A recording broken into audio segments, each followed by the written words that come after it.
Day in the life of a seafarer. Heist. Hello mates, ako si Phil, isang seaman. Marami na akong naipon na pagod sa pagbabarko. Kaya tara, samahan niyo ako, dagdagan natin. Ang job order namin today is maglilinis kami ng freshwater tank namin dahil June na ito. Every 6 months pala yung linisan ng freshwater tank namin mates. Kahit naman ata sa ibang barko, every 6 months din. Natapos na pala namin kahapon yung starboard side, kaya ngayong araw dito namin kami sa port side tank. Yan, pumasok na kami sa loob para makapagsimula na kami. Pati mga gamit pang kiskis sa sahig at dingding, pinasok na din namin. So ito na yung loob ng tangke mates, wala nang paeme-eme, kinuskos na namin agad yung mga molds at mga dumi. Nakita nyo naman yung kulay ng tubig, madumi talaga.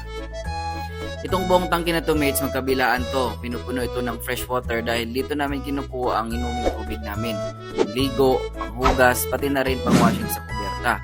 Yung fresh water sa barko mates, may dalawang paraan yan kung saan ito kinukuha. Ang una ay sa shore mains or water barge. Ang isang paraan naman ay yung tubig dagat talaga na ginagawang freshwater. So syempre dumadaan yan sa maraming proseso gaya ng paggamit ng freshwater generator or evaporator system or steam evaporation or flash evaporation or steam desalination.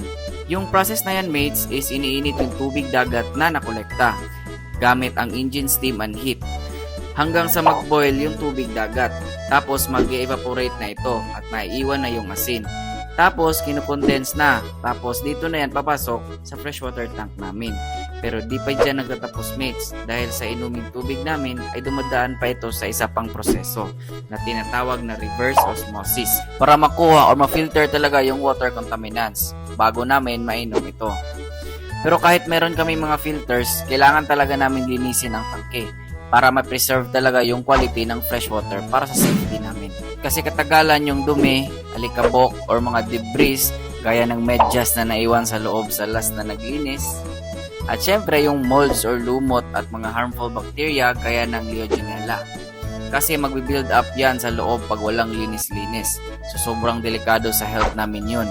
Kaya kita nyo lahat na talaga ng sulok, kinukuskus namin yan para malinis talaga. So mates, yan, pinapatuyo na namin yan kasi tapos na kami. Pero di pa yan final na tapos kasi check pa yan ni Chief Mate kung okay na talaga.